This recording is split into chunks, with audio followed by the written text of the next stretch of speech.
नमस्कार welcome back to Bang bookish आमी मोहना इन्स्टाग्रामे एवं यूट्यूबे दो तीन जन आमाके मैसेज करे लिखेछिलेन बा कमेंटे लिखेछिलेन जे एकटी बोइयेर रिव्यू दिते एवं सेई बोइटा आमी बोइमेलाते एइबारेर बोइमेलातेई किनेछिलाम। तो साधारणत आमी एकटा बोइयेर एतटा डिटेल्से रिव्यू निये आसि ना, किन्तु जेहेतु अनेकेई बोलेछिलेन एवं बोइटा सत्यिई एकटु जनप्रियता लाभ करेছে तार कारण लेखकेरই विभिन्न पोस्ट जेटा उनी बोइटार जन्य पोस्ट करेছেন सेसब कारणेই बोइटा हयतो खानिकटा हलेও जनप्रियता पेয়েছে। तो सेई जन्यই हयतो बोइटा निये अनेकेई जानते चाइছেন এবং আমার মনে হলো যে এটা নিয়ে রিভিউ সত্যিই ডিটেলসে বানানো খুব দরকার।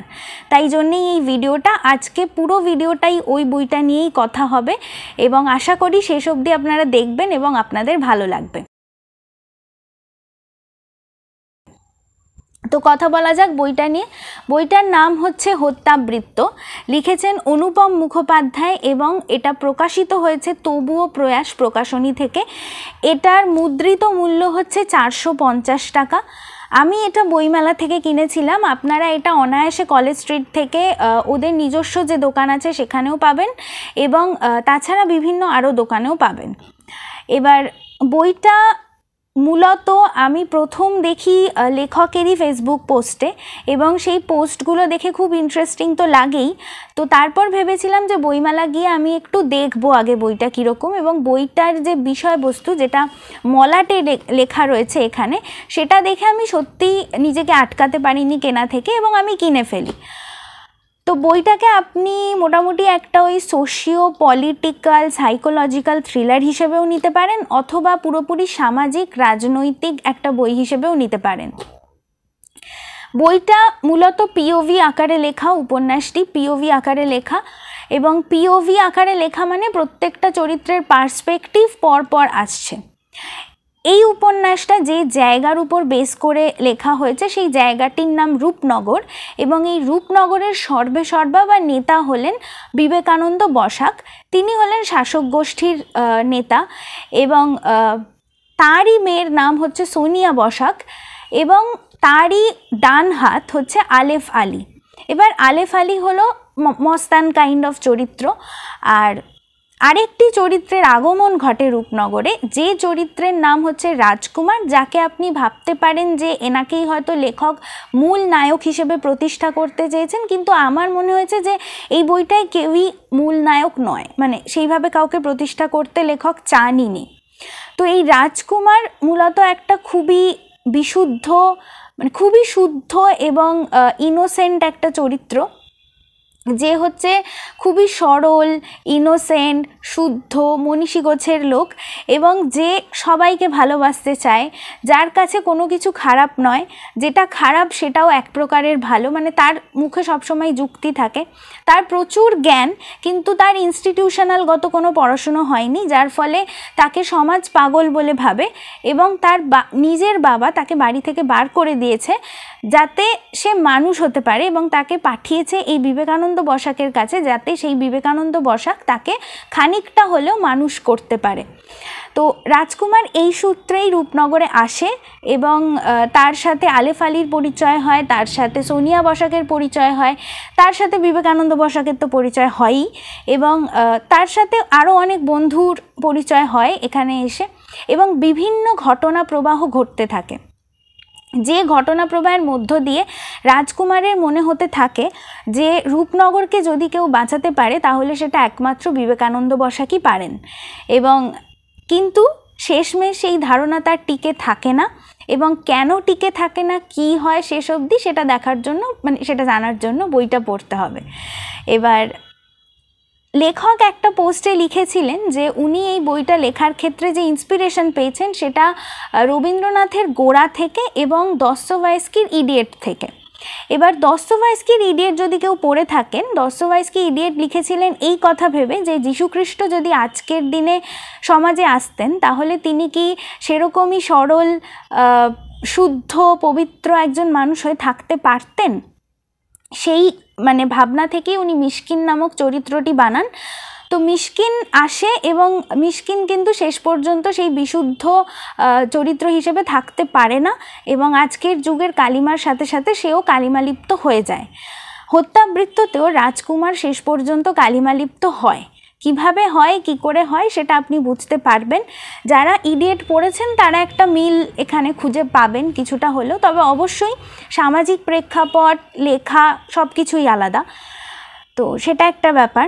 আর লেখক এখানে পুরোপুরি বর্তমান সময় এবং বর্তমান রাজনৈতিক প্রেক্ষাপটের যে জ্বলন্ত চিত্র সেটাকে তুলে ধরেছেন একদম আনফিল্টার্ড ওয়েতে, যেটা আমার ভীষণ ভালো লেগেছে।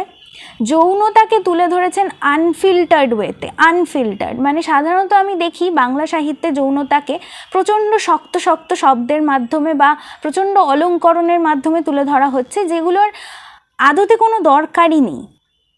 কিন্তু এখানে লেখক একেবারেই সেভাবে সেটাকে তুলে ধরেননি। যৌনতা একদম ওপেনলি তুলে ধরা হয়েছে, যার যেরকম ভাষা সেটাকে সেইভাবেই ইউজ করা হয়েছে। যেমন আলেফ আলী একজন মস্তান, তার ভাষা যেরকম হবে সোনিয়া বসাকের ভাষা সেরকম হবে না, বা সোনিয়া বসাকের ভাষা যেরকম হবে অন্য আরেকটি মেয়ের ভাষা সেরকম হবে না। ফলে প্রত্যেকটা ভাষার মধ্যে একটা আলাদা রকমের বৈচিত্র্য উনি রেখেছেন এবং সেটা খুবই রিলেটেবল আমার মনে হয়েছে। আর আরেকটা জিনিস যেটা অদ্ভুতভাবে লেখক করেছেন সেটা হলো যে আমি সাধারণত বাংলা সাহিত্যে কুইয়ার চরিত্রদের সেইভাবে মানে নিয়ে আসতে দেখিনি, কিন্তু লেখক এখানে করেছেন, যেটা হলো সোনিয়া বসাক।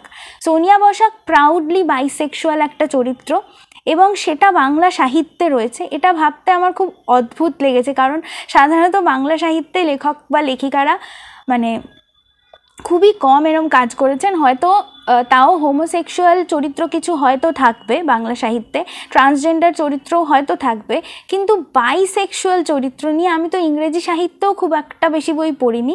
ফলে বাংলায় বাইসেক্সুয়াল একটা এত গর্বিত চরিত্রকে রাখার জন্য লেখককে হ্যাটস অফ। আর আরেকটা জিনিস যেটা আমার খুব অদ্ভুত লেগেছে, যে আমরা সাধারণত দেখি বইতে, বিশেষ করে বাংলা বইতে, যে মেয়েদের কখনো কোনো সেক্সুয়াল ডিজায়ার থাকবে না, মেয়েরা যৌনতা নিয়ে এত ওপেনলি কোনো কিছু বলবে না, বা সেই চরিত্রকে অত যৌন করার কি দরকার আছে। এখানে কিন্তু সোনিয়া বসাক একদম মানে প্রচণ্ড স্ট্রং একটা ক্যারেক্টার এবং প্রচণ্ড ওপেনলি সে নিজের সেক্সুয়াল ডিজায়ার, নিজের যৌনতা নিয়ে কথা বলে, এবং তার যদি কাউকে পছন্দ হয় সে সেটাও অত্যন্ত জোরের সাথে বলে।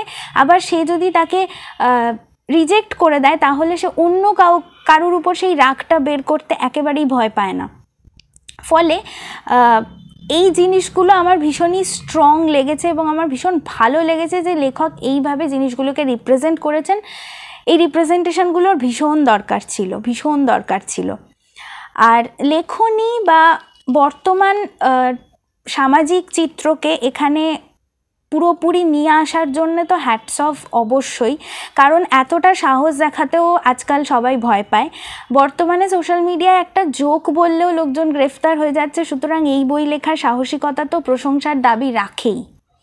তবে ওই যে প্রত্যেকটা ভালো জিনিসেরই কিছু না কিছু খুঁত থাকে, যেরকম চাঁদের গায়েও কালিমা রয়েছেই, তো এটারও একটা সামান্য খুঁত আছে, এবং যেটা আমাকে ভীষণভাবে কষ্ট দিয়েছে যে কেন খুঁতটা আছে, সেটা হলো মূল উপন্যাসটা 218 পেজে শেষ হয়ে যায়। 218 পেজের পর থেকে শুরু হয় রাজকুমারের উপন্যাসিকা, যেটা সে যে লিখছে এবং লিখতে চাইছে সেটা মূল উপন্যাসে অনেকবার বলা আছে, এবং অনেক ঘটনা তাকে ইন্সপায়ার করছে উপন্যাসিকাটা লিখতে, আবার অনেক ঘটনা তাকে কাইন্ড অফ দমিয়ে দিচ্ছে যে উপন্যাসিকাটা না লেখার ক্ষেত্রে। তো এইভাবে চলে পুরো উপন্যাসে। ফলে 218 পর থেকে যখন রাজকুমারের উপন্যাসিকা শুরু হয়, স্বাভাবিকভাবেই পাঠক হিসেবে আপনি এক্সপেক্ট করবেন যে সেটা খুবই মারাত্মক কিছু একটা হবে এবং সেটার সাথে হত্যাবৃত্তর ভীষণভাবে একটা যোগ থাকবে, যেটা কিন্তু নেই। এবং দ্বিতীয় কথা হচ্ছে যে রাজকুমারের উপন্যাসিকাগুলো হচ্ছে ছোট ছোট গল্পের আকারে, এবং সেই গল্পগুলো প্রত্যেকটাই হচ্ছে ননসেন্স লিটারেচার, মানে যেখানে রূপকের সাহায্যে খুব বাস্তবিক একটা প্রবলেমকে বা বাস্তবিক একটা ঘটনাকে বলা হচ্ছে।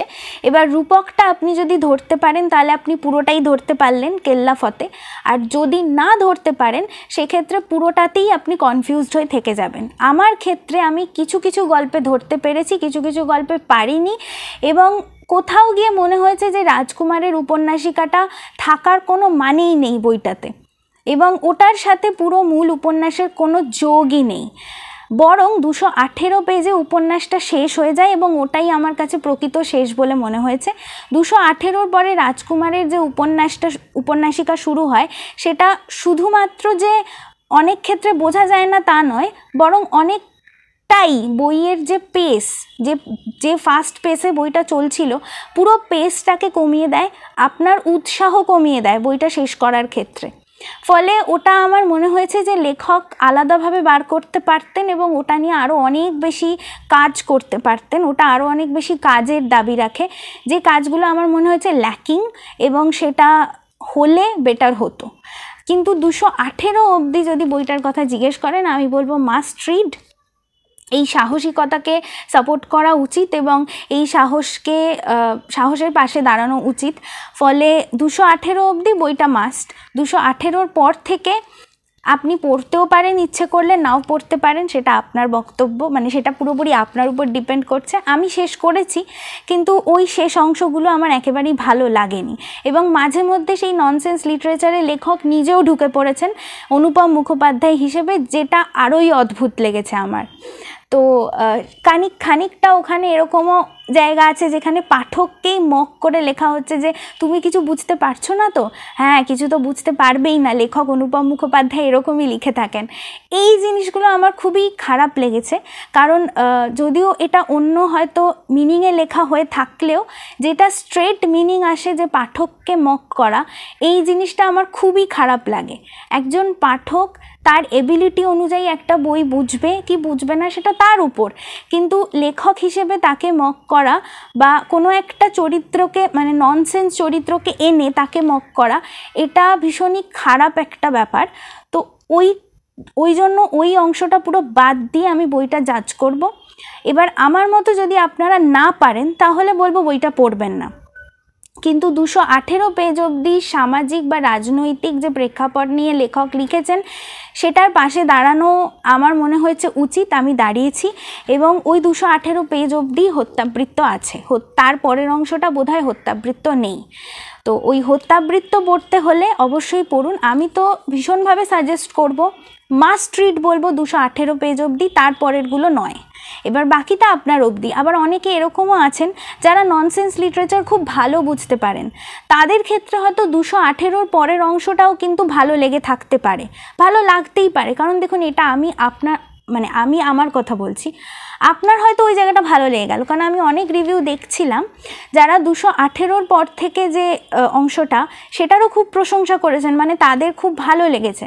এবার অবশ্যই ননসেন্স লিটারেচার লেখার ক্ষেত্রে যে দক্ষতা লাগে সেটা লেখকের আছে, এবং ওই অংশটাকে যেভাবে লেখক লিখেছেন তাতে বোঝা যায় যে লেখক যথেষ্ট দক্ষ একজন লেখক, কিন্তু ওটার সাথে মূল উপন্যাসের কোনো যোগ আমি খুঁজে পাইনি বলে আমার একটু খারাপ লেগেছে।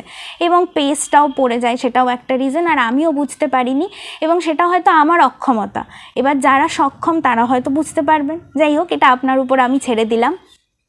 আরেকটা জিনিস যেটা আমার এই বইতে মনে হয়েছে, আমি যেহেতু বর্তমানে বিএড পড়ছি, বিএডে আমাদের একটা জিনিস পড়তে হয়, সেটা হলো ফ্রয়েডের সাইকোসেক্সুয়াল থিওরি, এবং সেটা আনকনশিয়াস মাইন্ড নিয়ে কথা বলে, এবং উনি 3টে ধাপ বলেছিলেন, আইডি, ইগো, সুপার ইগো।